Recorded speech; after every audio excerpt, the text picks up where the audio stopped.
I always knew the answer to everything is raw action. The answer to everything has always been raw action. My dad had a tweet about this. He said that raw action solves all. And he used to say this. I'll give you an example. If you're a farmer and you need rain for your crop and there's no rain, you can sit there and say there's no rain, we're all going to starve. Or you can stand up and do a rain dance. Now, will your rain dance work? Perhaps not. Perhaps the rain won't come. But I would argue that you're better off standing up doing that rain dance than just sitting there waiting to die. You have to do something. Raw action solves. So when I was broke, I was never like, I'm poor. What do I do? It was, I'm poor. I have to do something. If I was broke, I'd go for a run. That's why I was such a great fighter. If I was broke, I'd sit there and go, I'm actually poor. How do I make money? Don't know. Where can I get some cash? Don't know. What work can I do? Don't know. I'll just go for a run then. And I just go for a 3-mile run. You just have to say, well, I have to do something. I can't just sit still and die. A lot of people are happy to just sit still and die or can go to sleep and take a nap. Well, if that's what you want to do, then you can say a loser. That's fine. I'm glad there are losers because if everyone had Lamborghinis, my Lamborghini wouldn't be fun to show off. I need you to look at it and feel the deep pain in your heart of regret and failure. That's the whole point of it. I need to drive my Bugatti and everyone be looking at it going, I'll never have one of those. And I can get all their energy and feel it all. And it makes me happy. Fantastic. So you can sit at home and do nothing. But when I was poor, I had to go for a run. I couldn't sit still or lift weights or do something. I couldn't even sleep. So raw action solves everything. And I understood that at a young age. But as you get older, you get to look back and you get to put your whole story together, the whole tapestry together. I knew I wouldn't stay poor. Did I ever think I'd get this rich? Well, I never said I wouldn't, but did I ever think it would probably happen at this level?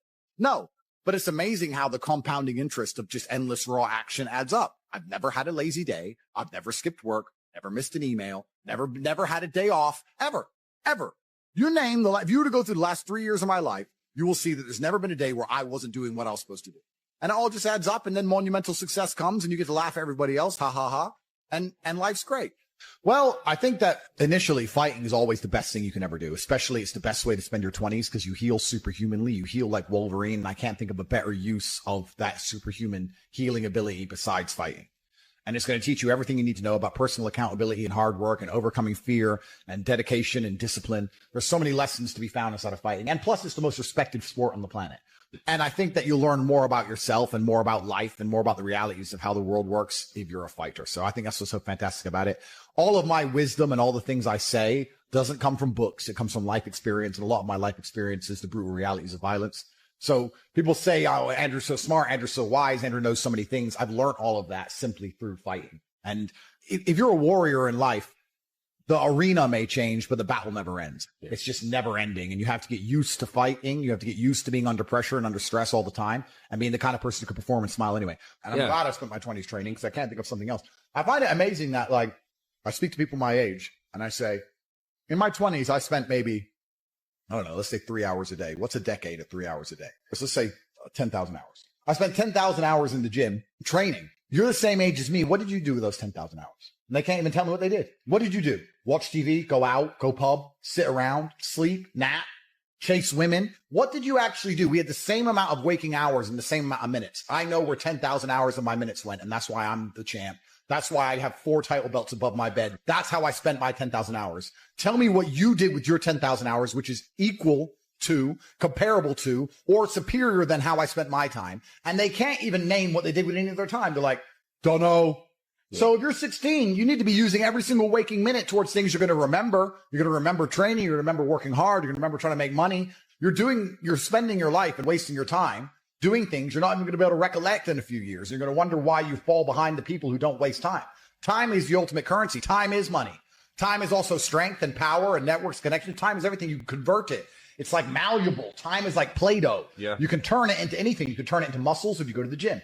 Turn it into fighting prowess if you go to the fight gym. But people have all this time and they just mush around with it. And then they're like, don't know why I'm failing. I wish I was successful. When you're living that type of life and you end up searching for meaning, you end up down the path of hedonism because the meaning is I want to have as much fun as possible. But fun in and of itself, I was talking to another girl and I was saying to her that fun, she was saying to me, you know what, Andrew, all you do is work.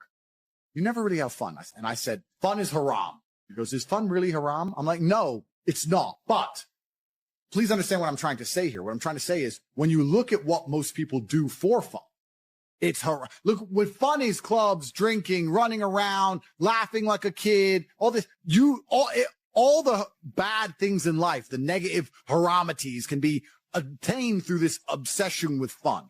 If you find a man who's obsessed with work, I have things I need to do and I feel satisfied inside when I do them.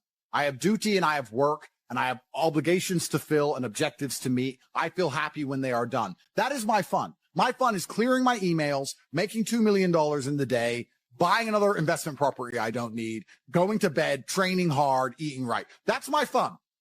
Call me boring. That's what I enjoy. When you were talking about that lifestyle and what you end up searching for in that hedonism, you just end up searching for excesses, right? To have more fun, you want to get more drunk, go to more clubs, and it's just a black hole. It never ends, and you end up destroying yourself. Yep. We need discipline. We need purpose. We need to have parameters set for us. And truthfully, as a person, you're happier that way. That's why I quit drinking. People think I quit drinking because I reverted to Islam. That's not why. I actually quit drinking 2 months before that. I was extremely effective on alcohol. I would drink 4 or 5 times a week because I'm extremely rich and I have a very good life and I'm in my mansion and I'm drinking. I was still world famous. I was still making millions of dollars. I was still in fantastic physical condition. All the videos you watched me from a year and a half ago, I still look like a bodybuilder. I still outperformed everybody. I didn't have a drink problem. I could easily quit. In fact, I didn't even want to drink most of the time. It's just a party going on. I was still monumentally successful on alcohol and I could continue to drink alcohol for the rest of my life. But I stopped because I thought, will I enjoy having less fun? Will it be fun to have less fun? Okay, that's all fun. But would it be fun to have less fun? And I said, maybe instead of spending all of our money doing this stuff, we should spend all of our money getting very regimented. We should have loads of members of staff and we should be up at exactly 7:46 and we should have a coffee ready and hot at 7:47. And at 8:01, we should go into the gym and we should finish at 8:27 and we should have all of it. We should have everything regimented and we should produce more content than ever before, become richer than ever before, but just remove the fun and have fun in not having fun and just being monumentally competent and effective. Okay, well, I'll try it. Let me try for 6 months to give up all fun and just be boring. And then I learned some very interesting things during that time. Firstly, I learned that the whole idea of drinking for being social is now gone. I think we're at the age where if you were 21 and you didn't drink, you didn't have a life. There's no reason to drink for socializing because everything's online anyway. You meet everybody on apps. Nobody cares about drinking anymore. That's the first thing I learned. The second thing I learned is that being exceptionally regimented is fun. I truly enjoy it. I enjoy it just as much as I enjoyed because what would happen before is I'd do all my work and I'd train hard and I was always an effective person. I was still 1,000 times more effective than the average man. And then I would take 6 or 7 hours and drink and smoke and have fun and enjoy the fruits of my labor. I became extremely rich. Why not get on a private jet and have fun? But now instead of spending those 6 hours having fun, I spend those 6 hours continuing to work and I enjoy it just as much. So now I'm sitting there going, well, I enjoy it just as much. And I'm not damaging my health. I enjoy it just as much and I'm making more money. So it really, truly ruins my day when a beautiful girl's like, can I see you? It's like, oh, I've got work to do. I'm regimented. I have to sit here and type. I don't want to talk to you and have fun and party. I don't want to do any of that. I want to do emails. You don't get it. I know to you it makes no sense. But you already have all this money. Why do you want to do emails? Because that's my fun now, regiment. So I decided to dedicate 6 months to being boring. And by the end of the 6 months, I was having so much fun being boring that now I will probably never drink again. I am 0% tempted to drink ever again. I'm 0% tempted by fun, which is what you said. And I completely get it. When someone goes, we're going to go here and it's going to be fun. I'm like, nah, you have fun. I'll do my emails. You enjoy. I don't want to go to clubs. I don't want to go to some party. I'm not interested in traveling. I'm not interested in seeing anything. I've seen it all anyway. I've been everywhere. Like, who cares? I'm above it all. I'm over it all. I want to run my empire and I want to spend time with people I love and I want to beat my brother Uno and that's it. I don't want to do anything. Maybe I've gotten boring. Maybe I've leaned too much into the boring character, but I truly enjoy just being boring and regimented. And I like getting as much work done as possible. And that's why I'll never, ever drink again. So the whole concept of fun is alien to me. I totally get it now. When you said that, you're totally right. It's fun isn't fun. And then achieving things in work is fun. The only thing I guess I can say I do for fun is driving fast cars, but then I need to make $800,000 to buy a Ferrari. So it's still work involved, there's still work involved, but I really believe God's given me one of the best lives and I can't complain about anything bad that's happened. It's all been fantastic. I'm truly thankful for all.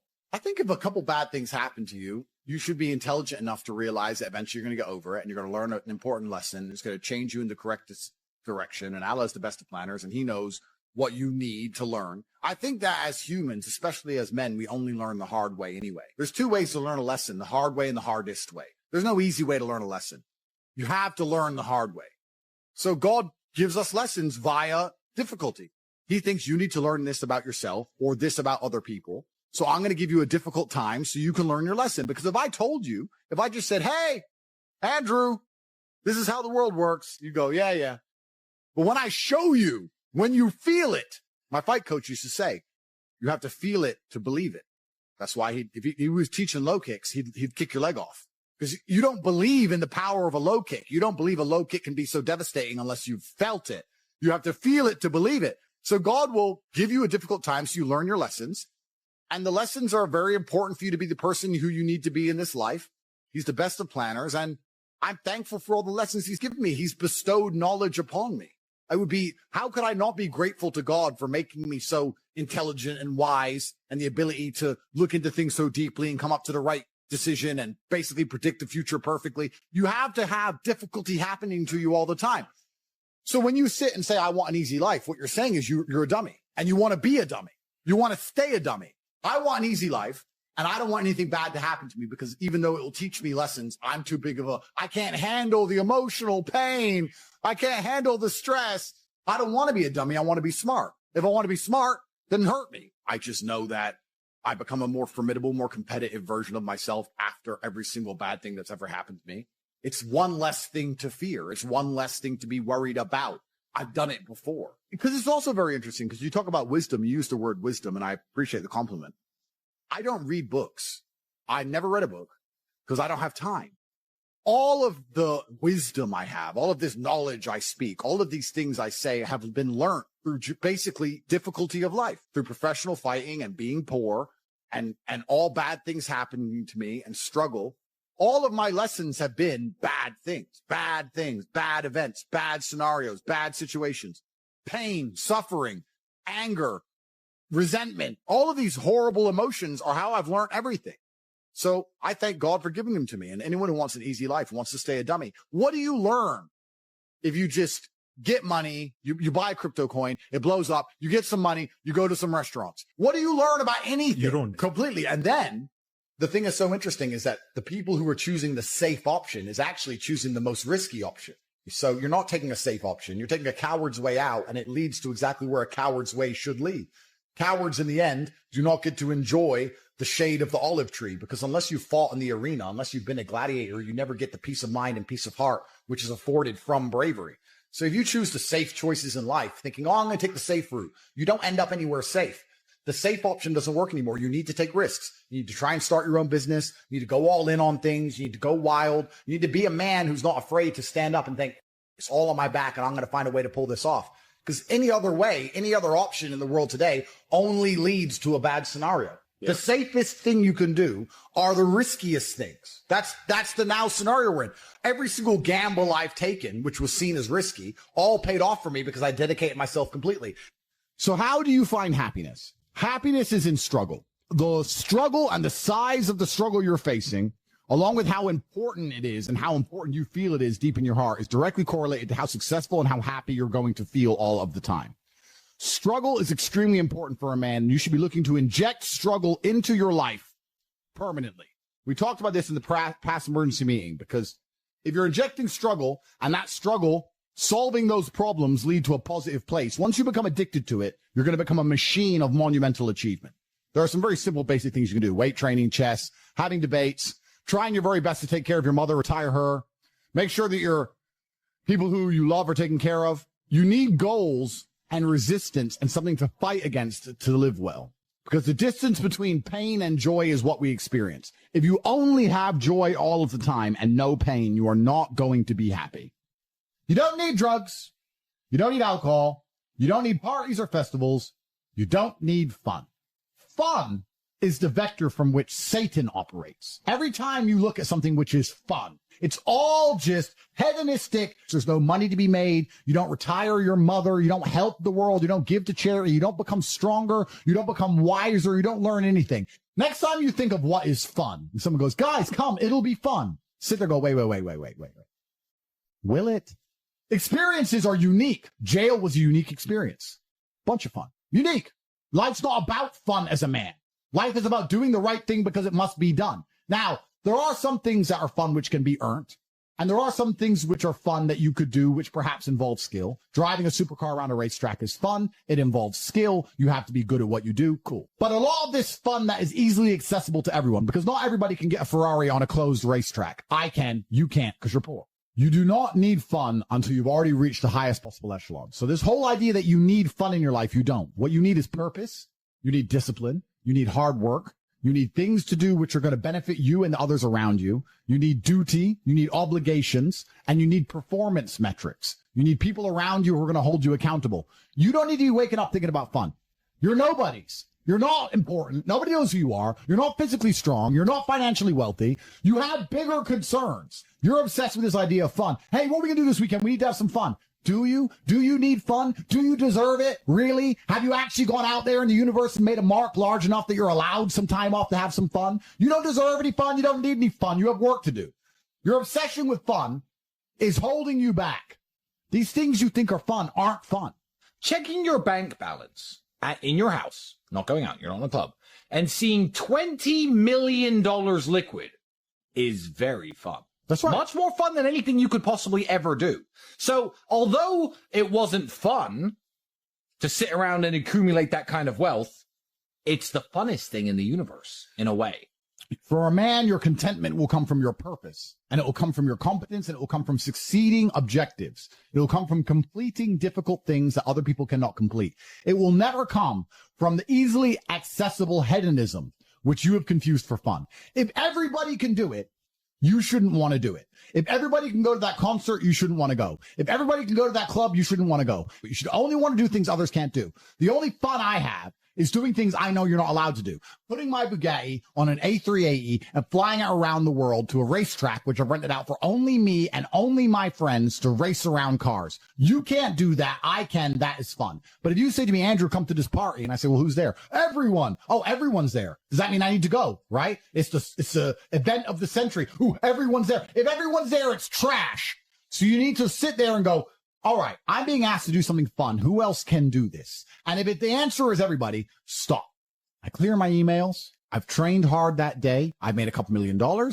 I've spec'd a brand new car. I've checked on all the people I love, all the people I care about. I've donated some money to charity. My children are fed. Their mothers are taken care of. Everything is in order. Everything is in its proper place. That is fun. If you say to me, Andrew, skip a portion of that organization and professionalism so that we can go and do something that everyone else can do, my answer will be no. That does not sound fun to me. And the fact that you think that's fun shows that you have a severe mental deficiency. Stay away from it. You're only going to find actual fun through purpose. You're only going to find purpose through exceptionalism. So you need to become the best possible version of yourself in all realms. That's extremely important. The reason you are so unhappy is because you are trying to have fun. You're unhappy because you're trying to have fun instead of trying to become important. They are very different things, and you're never going to feel satisfied in your heart unless you become important. Please imagine. And being important is fun. Oh, it's absolutely fun. Please imagine, and I don't state this with arrogance, please imagine for a second you're the most Googled man on the planet, and you're a kickboxing world champion, and you have hundreds of millions of dollars, and you're built like a tank. Imagine how you feel when you look in the mirror. Nothing can match that, and nothing can beat that. As a man, you need to have struggle in your life. I want you guys to actually sit and think, what struggle are you going through daily? What struggle are you undertaking? What struggle are you trying to overcome? Because you should make a list of them. I can know for myself, every single day I wake up and I train physically. Every single day I have to go through X amount of physical pain when my day begins. That is a struggle that must be completed. Then I must try and keep my massive empire online, see my children, take care of everybody. There's struggle involved. My life is difficult. Difficult lives are fulfilling because we used to have to hunt and fish and go out there and go through difficulty to survive. And I often see that when I speak to people who are too comfortable, they end up being unhappy. Yeah. You can't entertain yourself to happiness. You must earn happiness. You must climb a mountain. You must struggle yourself to happiness. That's extremely important. There must be physical, mental, social, creative, some kind of spiritual struggle. And those things being satisfied is what's going to satisfy you. It's like Bitcoin. Bitcoin's a mathematical equation. You solve the equation, you get a Bitcoin. Life is very much the same. There's struggles, there's difficulties which you have undertaken, which you have adopted to try and complete. And when you finish those things, then you get satisfaction as a reward. That's the Bitcoin. The only other alternative to that to feel good is hedonism, which is drugs and alcohol. And that's not going to satisfy you for very long. And it's also going to destroy your life. So it's extremely important. This is actually why people are addicted to video games. Young men are addicted to video games because it mimics virtually what they ought to be doing in the real world. Yeah.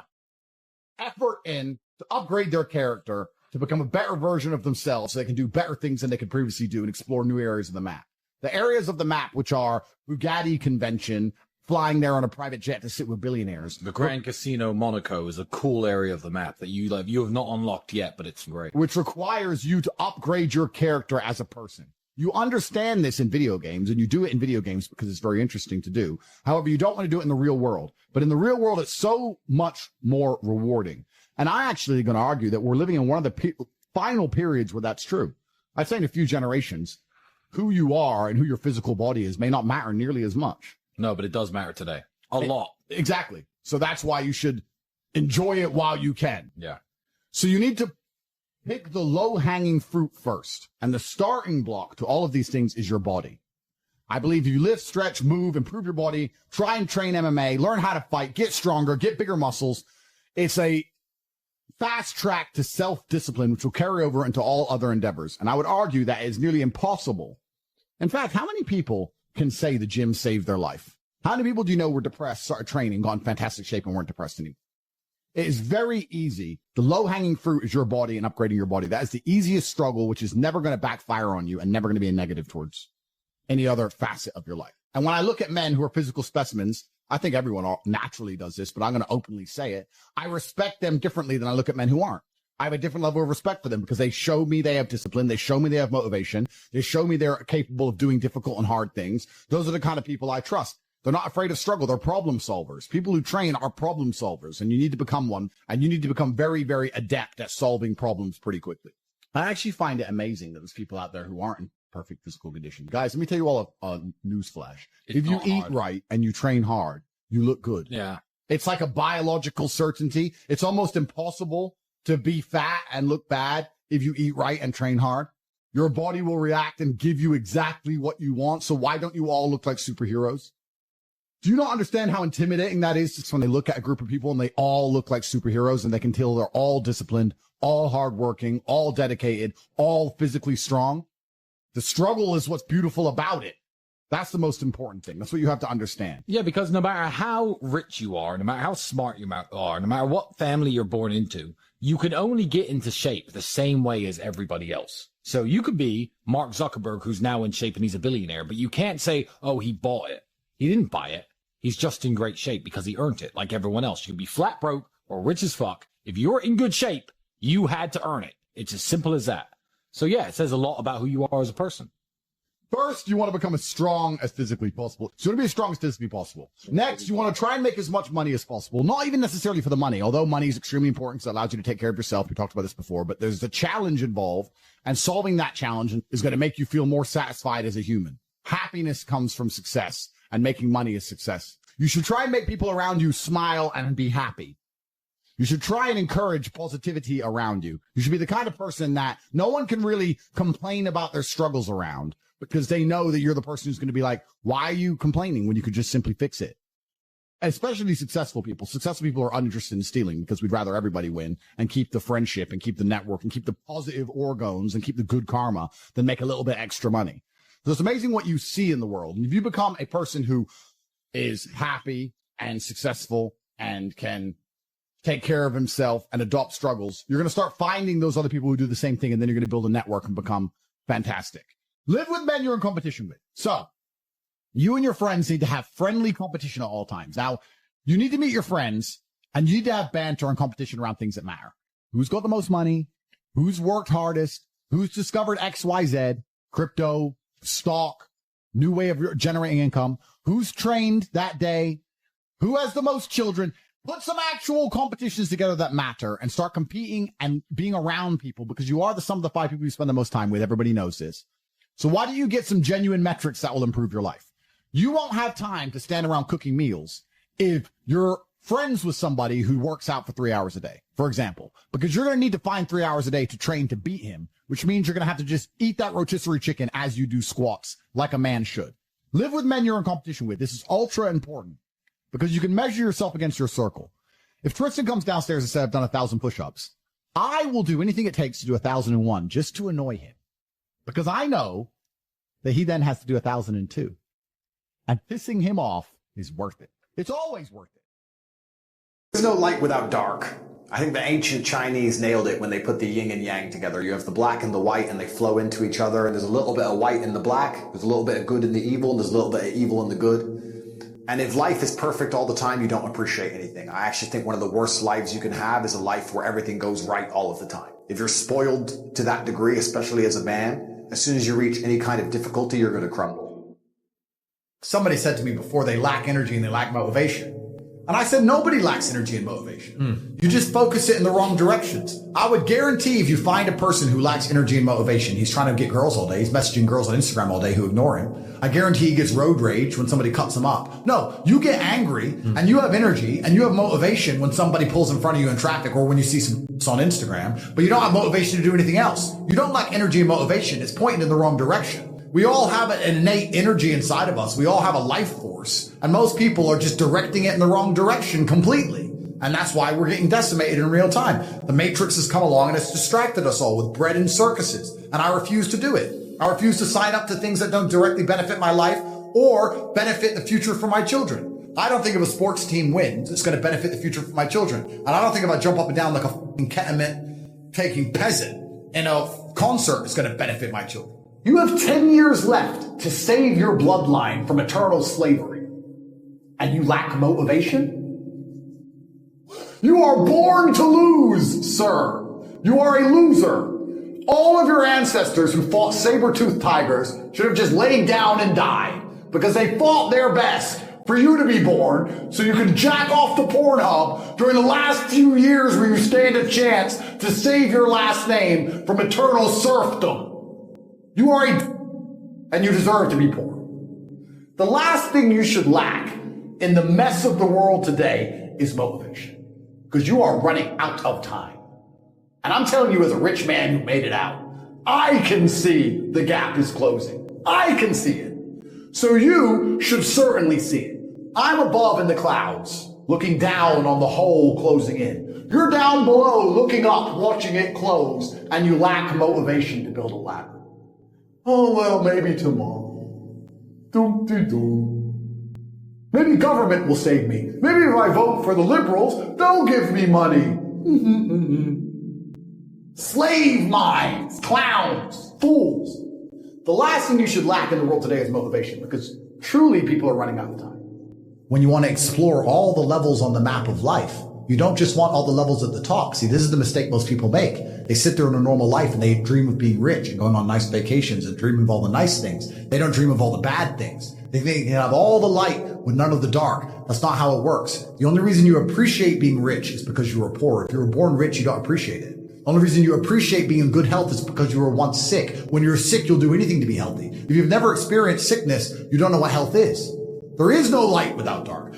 So I've had to get up a bunch of times. And I do not pray for an easy life. I pray for a difficult life with difficult challenges to solve and being strong enough to handle them. I've never tried to make my life easier. In fact, quite the opposite.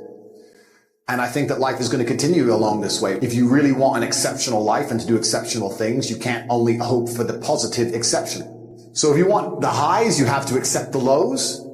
And I want the highs. I want to make sure my human experience is as varied as possible. So I've had to get up thousands of times, and I'm sure I'll have to get up thousands of times more, but I know me as a person, and I know I'll never stay down. So I'm not afraid. Well, I think that envy is designed to motivate, but the Matrix has taken envy and it's corrupted it. So I've told this story on other podcasts before, but I've been an envious person. I've told this story because it was so pertinent to me about how most people don't care. I was walking to school. I was walking to sixth form college in Luton. I was 16, 17 years old. And I used to have to walk about an hour each day to school, and it was raining, and I was walking. And I was walking with three of my friends in a Ferrari. It was an F430, I think, pulled up at the... That was my first Ferrari, that was. Yeah. Pull up at the lights. made a bunch of noise, and I was standing there and I watched it, and then the light went green and he just tore off. I said to my friends, I was like, bro, how do we get Ferraris? And he's like, what do you mean? I was like, my mom is on a council estate, single mother. She raises 3 kids on 300 pounds a month. We can barely afford food. He has 200 grand for a car.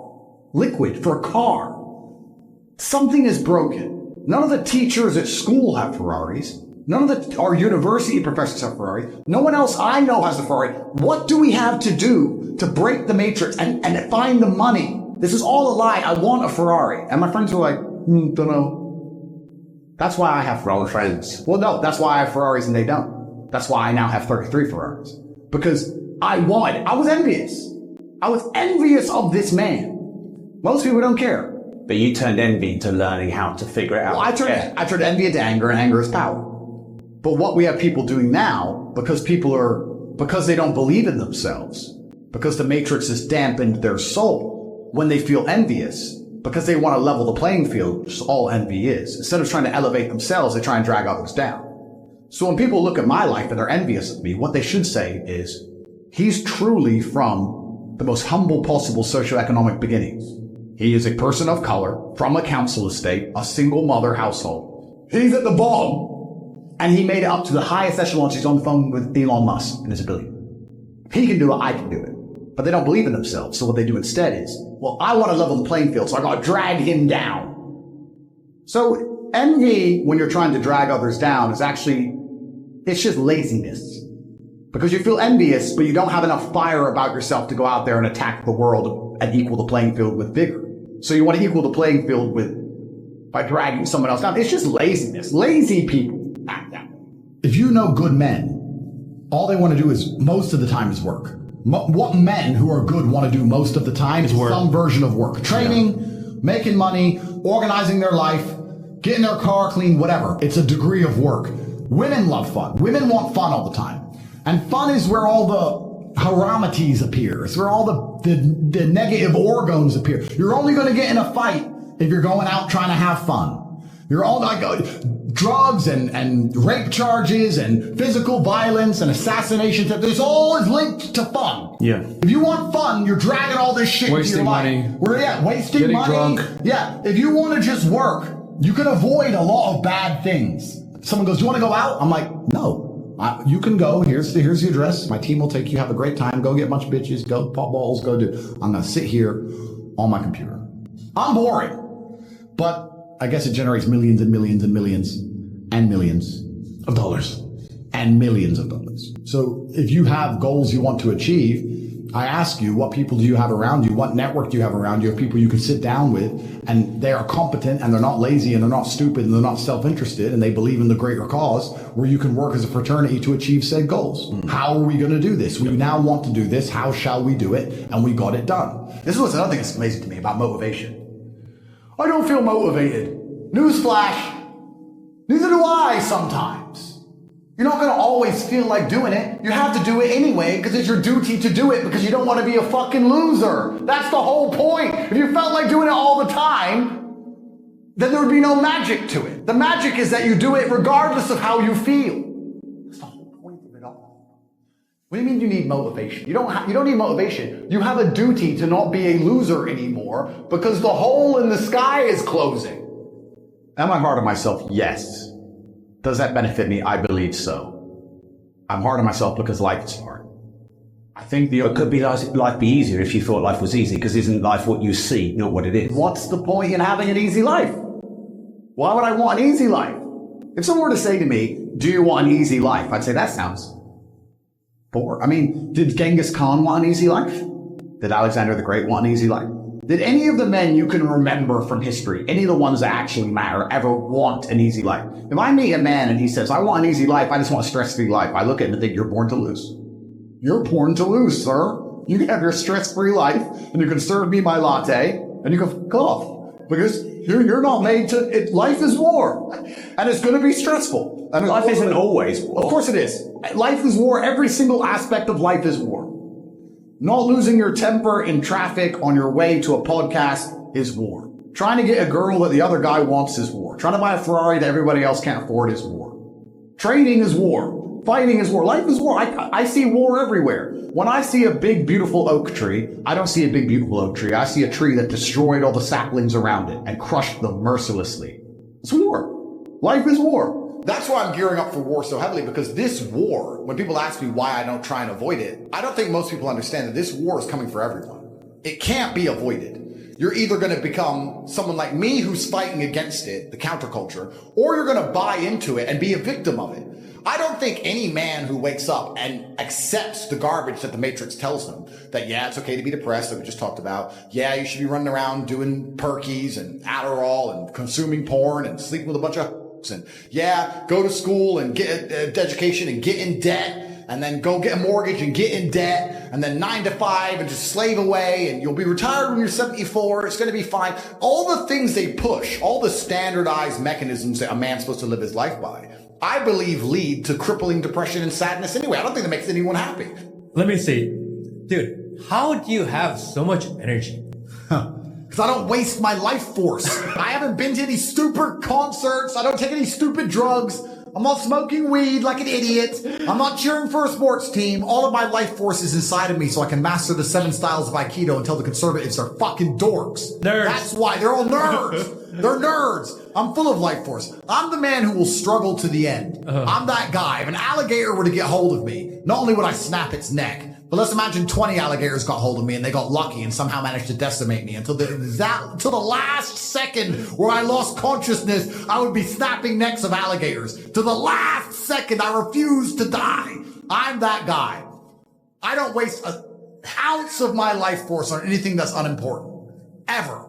So I refuse to be distracted. The Matrix wants to distract me. They've identified me. They're like, Andrew Tate is a threat. He's full of power and he believes in God and he's a slick talker and he motivates people and he has a bunch of money and he's big and strong and tall and handsome and charming and interesting. He's got a Long Johnson. We have to distract this man. We have to give him something he's interested in outside of fighting the Matrix. And they're trying to come at me with all these beauty queens and these sponsorship contracts and I'm resisting it all. No, I have a mission and I'm on the mission.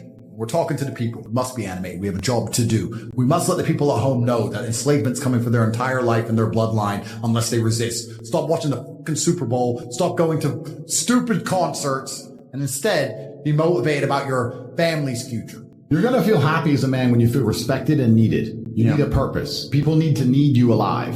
If you're the kind of man who everyone's life can function perfectly fine if you get struck by lightning, then you're not going to feel happy. You're going to feel happy when you realize that people need you. And for them to need you, you have to be useful and you have to be competent. And whether that's children or your girlfriend or your parents or anyone else who cares about you, I think living for other people is one of the most beautiful things a man can do because it gives you a purpose, a higher purpose. And most of the men out there who live normal lives do exactly that. Why do they work jobs? They work jobs for other people. They don't do it for themselves. Yeah. They don't even keep most of the money. It goes on the kid, the wife, the house, and they're taking care of others. And that's a masculine imperative God has instilled in us, and it's a beautiful thing. And I think if you're going to do that, you may as well do it for your own offspring. Who else are you doing it for?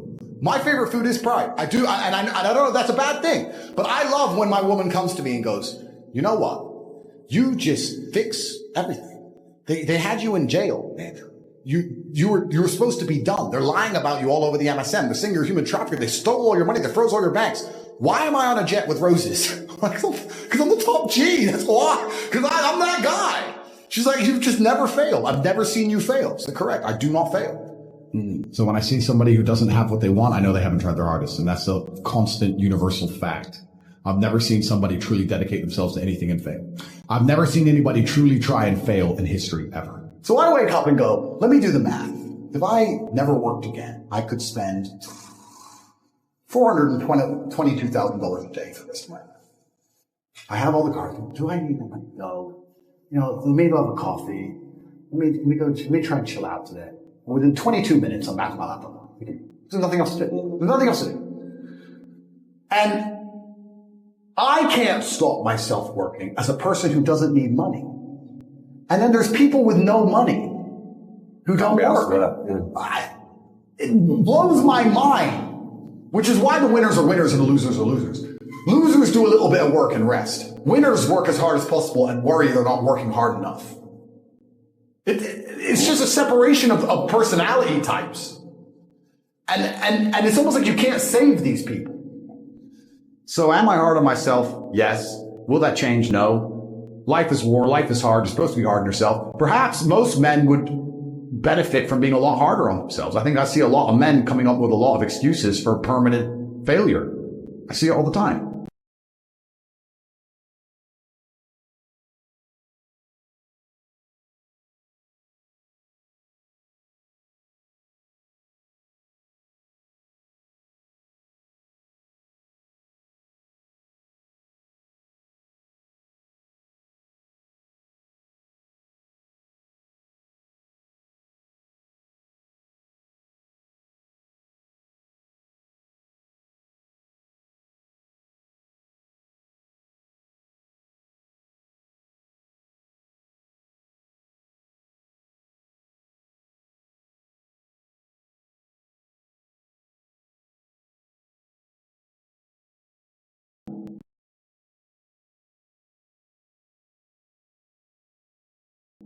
Why?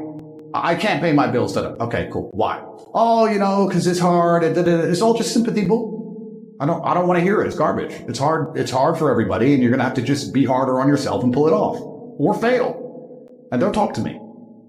Bro, I don't know what to say. I don't want to come across as a psychopath, but it's like life is difficult. I made this decision to be this man, and I understood exactly what it comes with. And a lot of people at the bottom see all of the benefits. They see our cars, see the private jets, they see the girls, they see the status, and they want all of that, but they don't want the negatives. And that's why they're never going to get it. Yep. Because on your way up, you're going to start getting hit with the negatives. You're going to be derailed. There's no way to get to the top without dealing with monumental levels of stress. I often say the reason a lot of people don't have the things they want is they couldn't handle the things they want. They couldn't handle the life that is required to get the things they want. They simply would get anywhere near it and start to panic and pussy out and just go on holiday and hide on a beach and delete their social media. Even comments. Bro, mean comments. I've got street problems. You think I give a about mean comments from some anon? It's difficult for me to put into words how much I don't care. But there's people out there that do care. Yeah. And then they think, oh, I want to be like Top G, but you can't handle a comment on the internet. Bruv, these people are born to lose. So you have to decide. You need to look in the mirror and really make a decision, because I think perhaps if you want to build a life, choosing your life path and knowing which life path you want to go down is going to allow you to be the most effective in the construction of that life. If you say, I can't handle that stress, I want to be somewhere in the middle, then accept it, accept the good and bad that comes with that, accept the kind of life you want to build and go do it. But don't sit there and say, I want to be Top G, I want to live this great life, and you're not prepared for war. Yeah. So I said this even to a girl I was dating. I said, you're happy all the time. And I love that, because I'm stressed. And I'm not complaining about being stressed. I think the masculine role is to wake up stressed. I wake up stressed. I wake up and I've got a bunch to do, a bunch of people to talk to, a bunch of money to make, etc. I'm stressed. I'm not miserable, but I'm certainly concerned all of the time. I'm focused all of the time. I'm always busy. I have a lot going on. I'm never relaxed. I'm never at peace. That's not who I am as a person. I think that you're supposed to be stressed, but I actually love feeling stressed. I do best when I'm stressed. It pushes you. I've had 87 professional fights. For about 3 of those fights, for some reason, I wasn't nervous, and it really bothered me. So why am I not nervous? I like feeling nervous. I like being stressed. I fight better. I react quicker. Have you ever been jumped? Like, you get scared if someone jumps out at you? That's when you're the fastest you've ever been. Yep. So I think stress is a fantastic motivator. It's a beautiful thing. And my stress comes from the fact that I don't have enough. But is it for me, or is it for just being able to care about all the people I care about? If you don't have the mental control to force yourself to do push-ups, or force yourself to be happy and distract yourself with something asinine, or force yourself to change your own thoughts, you're going to sit there in a cycle of depression and sadness. I think one of the only things in life you truly have control over is your state of mind. You can't even control if your heart keeps beating. It can stop anytime it wants. You can't control the weather. You can't control if the police bust your door down. You can't control if the Matrix decides to coordinate all of the media in the world to say you're something you're not. You don't have control over much, but you do have control over your state of mind and how you react to things. And I see God in all things. I see God in all outcomes and all situations. And I believe that He is the best of planners, and He is giving us tests for us to learn and grow. And I never allow my state of mind to betray me. I've never lost control of my head. I've never felt depressed. I've never felt sad. I've never felt sorry for myself. I've never been able to get rid of a thought I didn't want to get rid of. And I think that we live inside of our own minds. And as long as you control your mind, you get to control your reality. So I don't think I've ever lost control. And I don't think I ever will lose control. No matter what happens to me, I'll always control my mind and control how I view it. And I view all things as a positive, no matter how negative they seem. I see the positive in everything, and I see the lesson in everything, and I see God in everything. So for that reason, I will confidently state I've never lost control, because all that we have is our state of mind, and I own mine. I have something I sent in my email recently. I said, you could give the average man a brand new Ferrari and a road map and a coffee and a full tank of gas and tell him the destination, success. And halfway along the drive, he'll quit. It's too far. No matter how well you set it up for people, they'll quit. One more. I've given you a Ferrari, a full tank of gas. I've given you the latte. I've given you a road map. I've given you a hot girl to sit next to you and play songs and do selfies. I've given you everything. Just drive the car. No, yeah, it's far. I don't have motivation. You're a loser. You are a loser. If you do not win, you lose. What do you call someone who loses? A loser.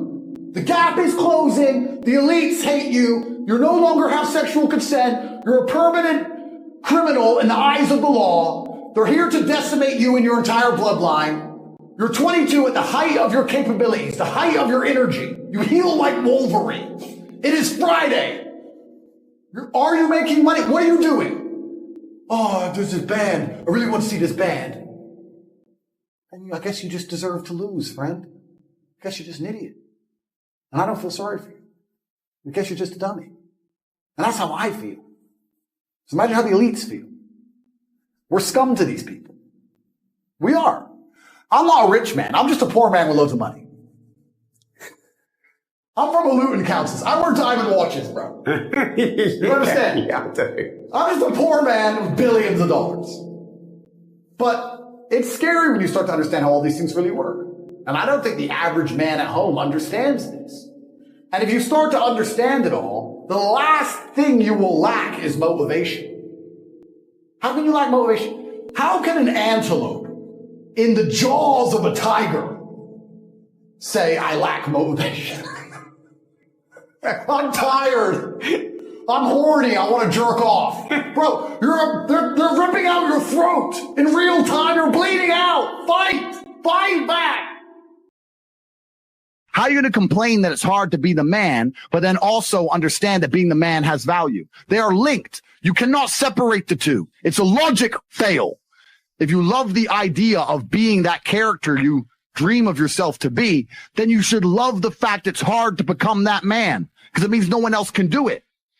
This is what I love. I love everything about my life. I know the shit I've been through to become who I am. And I wouldn't trade a second of it. Because there's also this massive juxtaposition, which is so important for masculine happiness and contentment. I'll tell you the coolest thing about being rich. Remember when I was broke? That's all it is. It's only cool to sit there with my brother in the fucking Nurse restaurant with Salt Bae being an idiot, spending 15 G's and saying, do you remember when we didn't have a penny? Right. 15 grand for dinner? We never had 15 grand in our savings account in our lives. Bam. Do you remember that time we were living off those 10p packs of noodles for 2 weeks? Do you remember? You need this juxtaposition. There is no light without dark. You will not appreciate your six pack unless you didn't have one and you had to earn it. That's how the world works. So when I talk to these dudes like, oh, but it's, you know what, Tate? Yeah, I agree, but you know, it's hard. It's hard. Of course it is. It's supposed to be. And if you're not cut out for it, then fuck off and live a normal existence and die. Sit there, letting other men enjoy the spoils of being a man and fucking die. If that's what you want to do, is just sit there and exist and then fade into history unremembered. That's your decision. People say that depression is stigmatized. It's the complete opposite. It's accepted now to the point where it's almost promoted. It's insane. Let me tell you something. Depression is not real. Feeling depressed is real. You can feel depressed, but you feel depressed, and that is a natural biological evolutionary trigger for you to change something in your life. That's your own mind telling you you're unhappy about X. If I went to jail today, I'd be depressed because I'm in jail. Right. I haven't caught depression. I don't have a disease. I'm just upset with my situation. Yep. I have people mess me all the time. I'm fat and I can't get a girlfriend because I'm depressed. I'm like, no, pancake lover. You're depressed because you're fat and you can't get a girlfriend. Do you understand? This is the point, right? So for a lot of people, your life is depressing. A lot of you out there, if you're sitting there and you say you suffer from depression, you probably live a depressing life. You probably live a depressing life. So if I was you, I'd be depressed. But if you were me, you'd be happy. You know what could solve depression for most poor people? $1 million in the bank. Yeah. Boom. So how is it a disease? This absolute acceptance of depression and acceptance of weakness. When you accept anything, to a degree, you're promoting it. Weakness is promoted now in men, right? Yeah. So let's take Robin Williams as an example. Robin Williams killed himself. I was just going to say him. Yeah. Robin Williams, right? Famous. He could be banging 19-year-olds for the rest of his life. Multi-millionaire. Everyone loves him. How could he possibly kill himself? I'll tell you why. Because when he walked into the therapist's office and said, I feel depressed, the therapist said, okay, here's some mind-altering drugs. Start taking these for the next 10 years. There's a therapy for 10 years. Oh, God. If I had to take mind-altering drugs and talk about sad shit for 6 hours a day for 10 years, I'd kill myself. But if he would have walked into the therapist's office and the therapist said to him, you're Robin Williams. There are people in the world with no food. Yeah. There are families in Syria. say this There every are time. school buses being bombed in Yemen. There are people who lost their entire family in a car crash today. You're Robin Williams and everyone you love is in perfect health. You're a selfish idiot. Get out of my office. Get some balls. Bam. He'd still be alive today. The cure made it worse. And this whole society of accepting depression, as soon as someone's depressed, instantly go to them, oh, poor you. It's okay. We know you can't help it. You can't help it. Why are you telling people they can't help it? Why are you reinforcing that mindset in people? If you come to me and say you're depressed, I say, I will fix you. And you know what's crazy? When I said this depression thing wasn't real, do you know how many people stuck up for depression? You don't understand. I'm depressed. Depression's real. I was like, if it's so horrible, why are you defending it? You sound like it's a PR team. Why?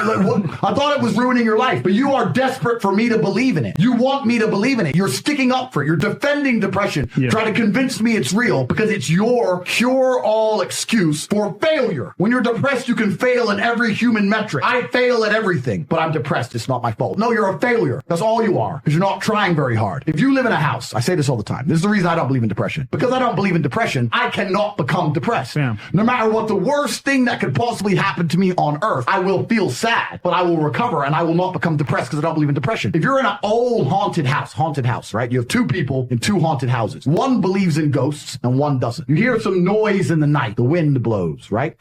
The man who believes in ghosts is like, oh no, a ghost. Now he's scared, right? He wants an exorcist. He can't sleep. He's scared about ghosts. He's paranoid. The guy who doesn't believe in ghosts goes, wind, whatever, and goes back to sleep. Do you understand that it's the belief that gives it power? Right. If you don't believe in ghosts, the ghost can't hurt you. If you don't believe in depression, you can't become depressed. And I refuse to believe in something that's going to weaken me. Why would I believe in something that's going to weaken my ability to deal with problems in life? Why would I do that? I'm temporarily immortal. Do you understand? Do you understand? I'm temporarily immortal, and I'm not going to waste my living years believing in things which take power from me, because I'm not an idiot. So if you're going to sit there and go, depression is real, actually, you don't understand the problems I'm going through, you're a moron. You are a moron. And the great thing about morons is, as you lose, there's no light without dark, right? There's no joy without pain. Of course. For me to be a winner, there needs to be losers.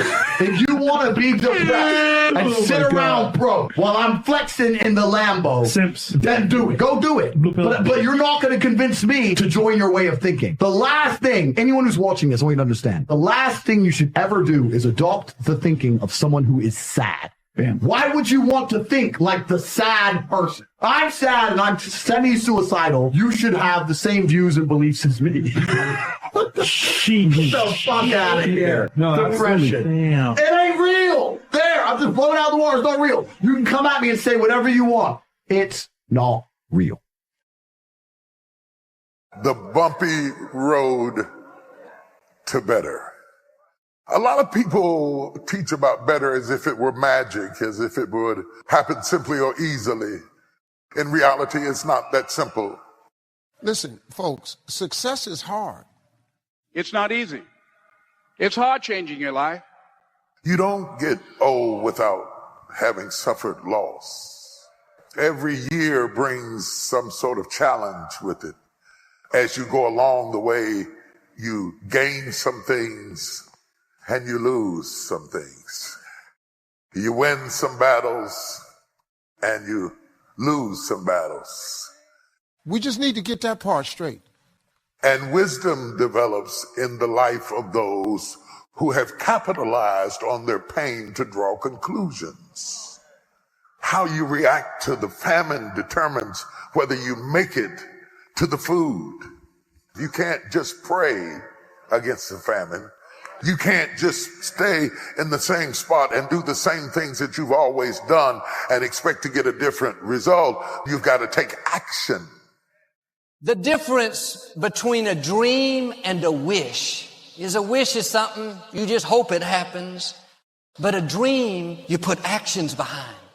Wishing isn't going to get you anywhere. We don't understand the human requirement in the miracles of God. We walk away with praise to God, but absolve ourselves of human responsibility. You can pray, God, help me to feel better. Are you eating right? Are you exercising? Then God will do what you're asking. But you can't override natural laws and expect to live a blessed, healthy life.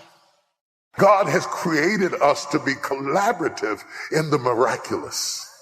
That we have a responsibility to take action. Just because you're spiritual doesn't mean you get to pray for a job and stay at home.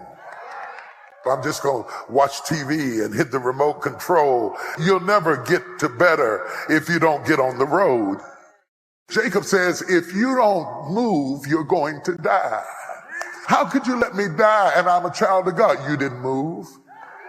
And don't act like God has failed you when you have failed to move. When he sees you doing all you can, then he'll make things happen that you can't.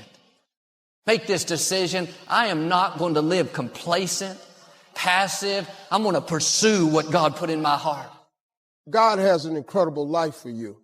But you got to be willing to go through something to get to it. Success ain't free. You got to go get it. Look at somebody and say, it'll work if you work it. Whatever it is you are trying to build, if you won't be hungry for it, if you won't sweat for it, you don't have the right to get it. You have not got the right. What is your goal and what will you put into it in order to get what you're trying to get from God? How much? How bad do you want what God has put in your heart? You have to be more determined than the opposition. Your attitude is, if I have to believe my whole life, I'm not going to stop believing. I'm going to keep pursuing what God put in my heart. I rebuke every giving up spirit. I rebuke every quitting spirit. The devil is a lie. He's trying to talk you out of your future and tell you you cannot do what God called you to do. Every discouraged person, every person who's been feeling like it's just not working, this was your message. It will work if you work it. The church has failed its parishioners because we have been real heavy on the praise and real light on the business. God will use famine as an instrument to force you out of your comfort zone.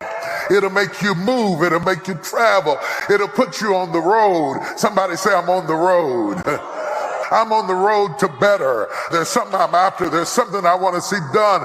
And I'm tired of sitting around assessing the same old troubles and going through the same old things. I'm tired of complaining. I got to move from here. Deliver me from people who will not take action. And God says action is required on you. You got to get on the road. And God knows that some of us won't move if we're too comfortable. Many are the times that I've had people come up and say, I want a double portion of your spirit. And I say, do you want a double portion of my trouble? Because you can't get a double portion of my spirit until you can stand a double portion of my trouble. You know what I can't stand when I hear Christians say, if it was the Lord's will, I would have had some money by now. You can't dump that on God. Too many people in society fall back on the word luck, not knowing the circumstances of someone else's success. And let me tell you how insulting that sounds to somebody who has literally grinded to build something worthwhile. When you say that guy got lucky, You're telling yourself subconsciously that you believe that you are not in control of your circumstances. You weren't pointing out how lucky he was when he couldn't pay his bills.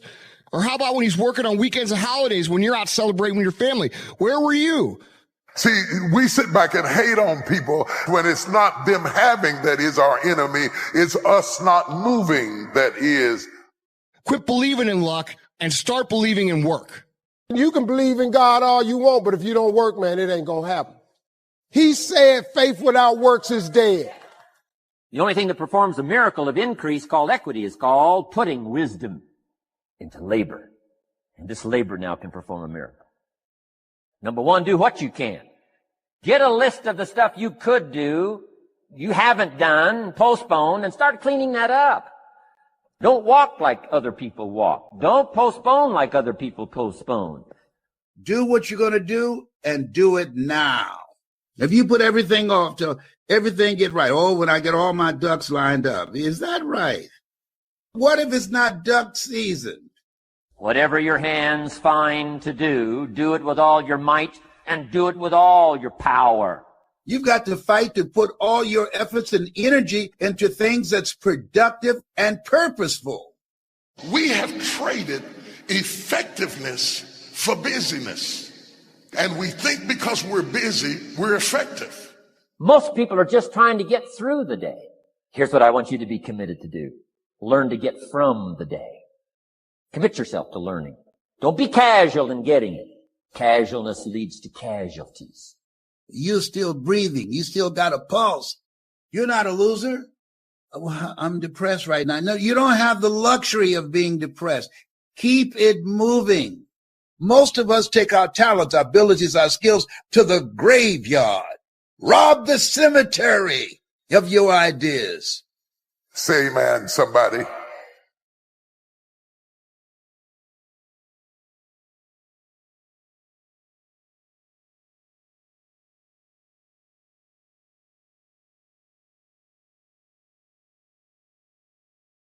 You have to be good enough on your worst day to beat your opponent on his best day. On the day he feels motivated and gets out of bed and wants to fight and he's raring to go and he's on the top of his game and you feel the absolute opposite. You want to lay in bed. You don't want to move. You don't want to go anywhere, but you have to get up and have to fight this man. You have to be good enough to beat him anyway. You have to be that good. Don't hold on. Get the lit down. I'm on that. So I don't tell you what the flying.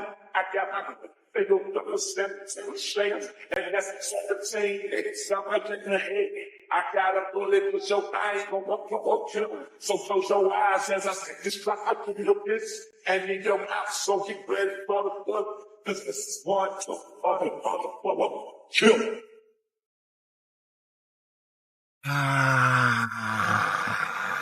Sorry, that's just the sound of me being monumentally rich.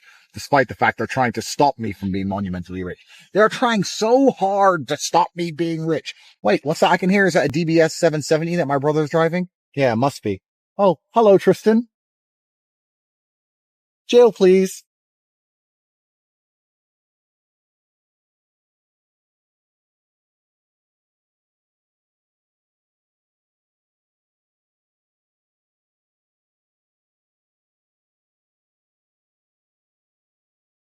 Who has? Just us two. Oh, your fault. Oh. Nathan and Andrew have been looking for a cheap hotel for well over an hour, but haven't been able to find anywhere within their budget. My unmatched perspicacity, coupled with sheer indefatigability, makes me a feared opponent in any realm.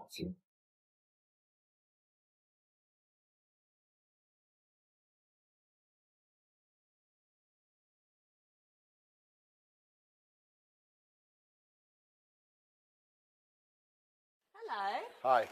You look really nice. Thank you. Let's do two kisses. 1, 2. Oh, very nice to meet you. What's Very your nice to name? meet you. Andrew Tate. What's your name? Andrew. Nice to meet you. Triangles. How did you get here today? I flew in. Flew in. Different? Something different? Yeah. Welcome to that. You're in on a jet. Who is this guy?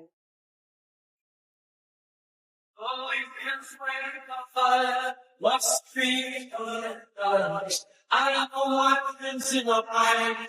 What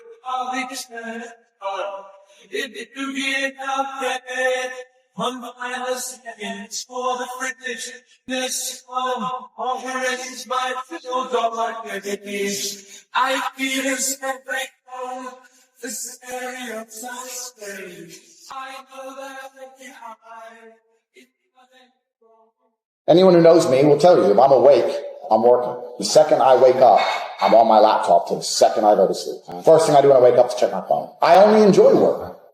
I like to work. I like to feel proud of myself. I don't want to be happy. I want to feel proud of myself. Tristan, back me up. Have I ever said I need a day where I just need a day off? Have you ever heard me say I need a day off? No. Ever.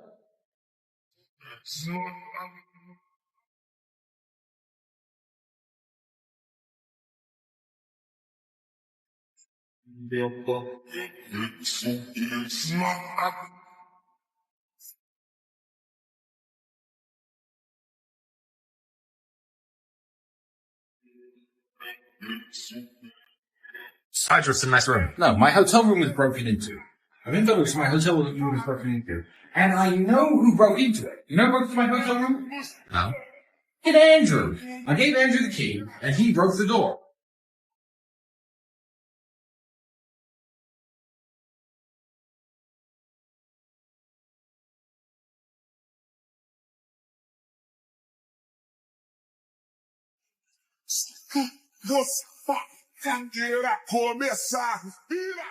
I'm only passionate about things that massively improve my life if I win my current battle against the Matrix.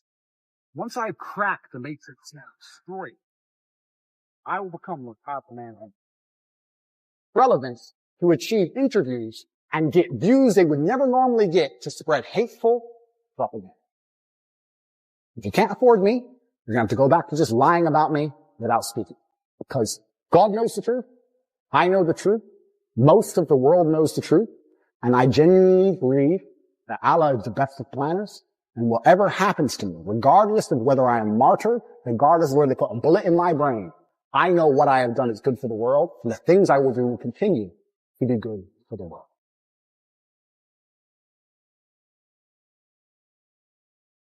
I have absolutely everything I could ever possibly desire. And if I wanted something that I couldn't have, I guarantee you can speak again in a few months and I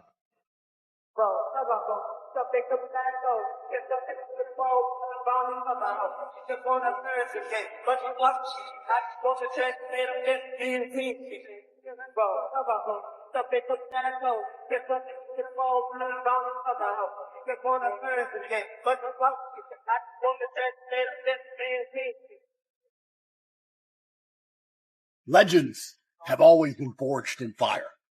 You little dorks at home don't understand that every single man you can name from history was born from pain, born from fire, born from doing the things other men can't do. Respect is on the other side of fear. You're afraid. I'm not. That's why I'm different. I am built fucking different.